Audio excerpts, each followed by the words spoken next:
Hello everybody, this is Toys R Us, and for this special figure showcase and review we're going to be looking at the 1984 Autobot car Mirage. So what we're going to do with this video, we're going to have a detailed look at him in both of his modes to help you decide how you want to display him. We'll then have a look at the accessories that come with him to help you know if yours is complete. Because he's a vintage figure, I'm going to point out things that you need to be aware of if you're after purchasing one for yourself. We can then have a look at some other versions of Mirage that have been released down the Generations toy line, because he's had quite a few. I haven't got them all, but I've got a fair few to show you, and again maybe help you identify exactly which ones it is that you have got. So as you can see, quite a few things to get through with this video today. So as I start to put these back, I'd like to remind anybody who's not subscribed to this channel, if they'd like to hit that subscribe button for me now please, because it really will help me out. So as I mentioned, it came out in 1984, and at the time this was one of the more common figures, purely because there was two of him pretty much packed in every single box. This was until of course the release of skids, and then it evened it all out that there would be one of each Autobot in each shipping container. So this one, funnily enough, this is quite good to show you some things to be aware of as well.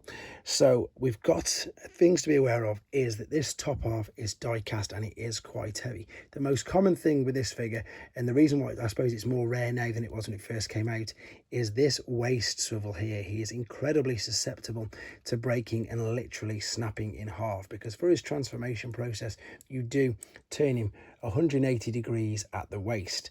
Now you can see on this that the stickers are starting to come off. That's something to be aware of.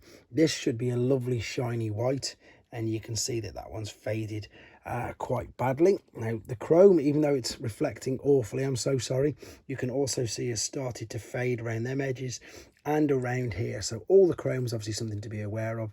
This is all die cast, so that can have corrosion, and of course we've got the chrome in the wheels, and the tires are made of rubber.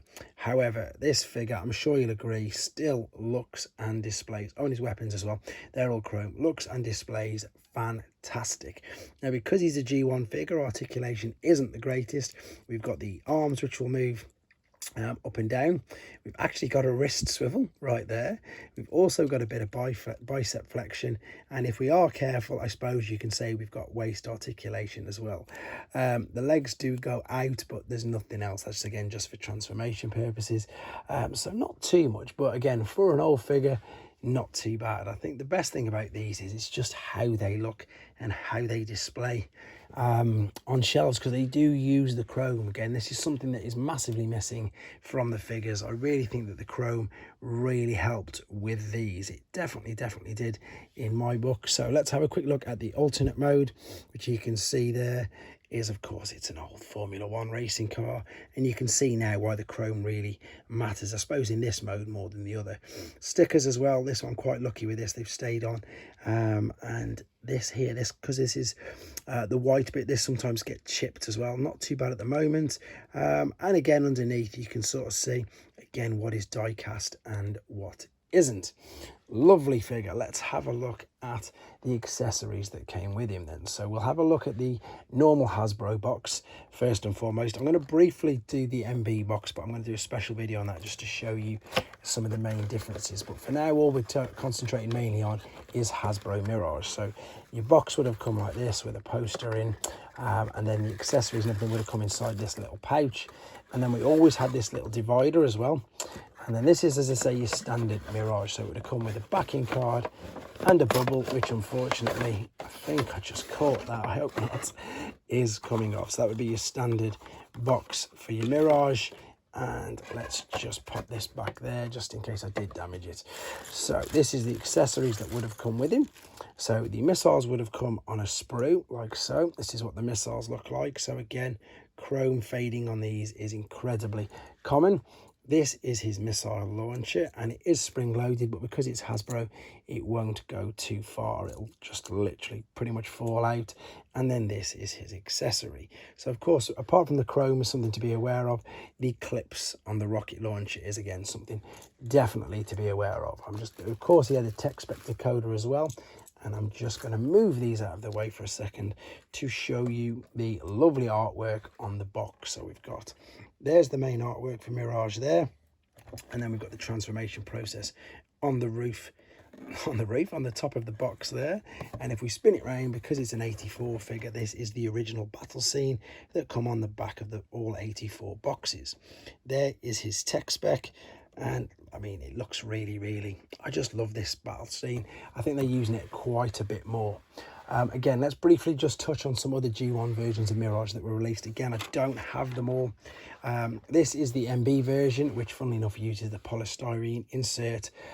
Very different to the bubble. That's why I showed you the bubble, to show you the differences. The polystyrene insert was more commonly used with the Takara versions of figures. Now, I don't have a Takara version in a single box of Mirage, or Liga as he was known, but you can see they did use the polystyrene inserts. The other version of Mirage that I do have from G1, and it is a Japanese version. Again, if you want to see this in a bit more detail, it's from this particular box set. This is what's known as the Goodbye Convoy box set, and it was a Japanese exclusive. So I've got 3 different, as I say, versions that were released, but there's quite a few more. With regards to newer figures that have been released to him, we've got this guy, first and foremost. Pretty strange colour scheme of him there. This one I'm pretty sure is a BotCon exclusive. Let me just double check. While I'm double checking, I'm going to just bring this one in. This is probably, unfortunately, one of his worst versions. This is the Combiner Wars version of him.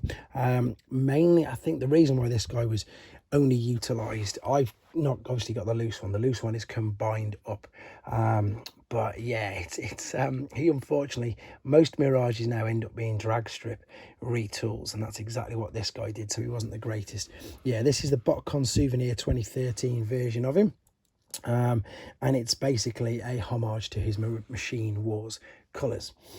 And then, of course, we've had the Siege. Now, he's had an abundance of issues in Siege, which is the War for Cybertron trilogy. In fact, he's got so many, I don't even have the Kingdom version of him. And although he never actually changed sides, shall we say, he did actually have a Decepticon version of him released, which is very clever. And they released the toy before the cartoon, so everybody was really confused. And all it is the fact that, obviously, as he uses holograms and his disguises, he disguised himself as a Decepticon one.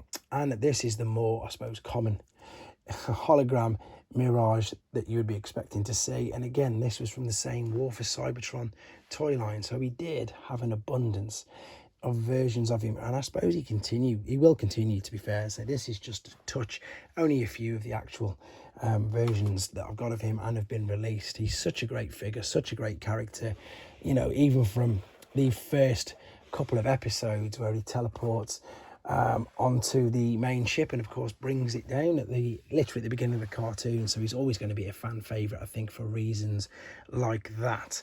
Let's just quickly move some of these out of the way.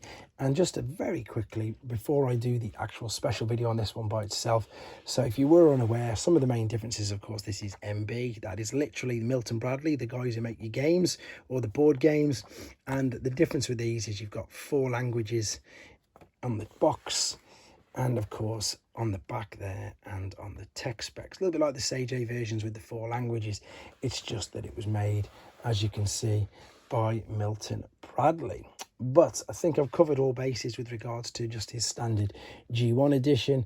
There are more Mirage videos on this channel. Just type his name into the search bar and I'm sure you'll find quite a few more. Thank you very much for watching, guys. Take care.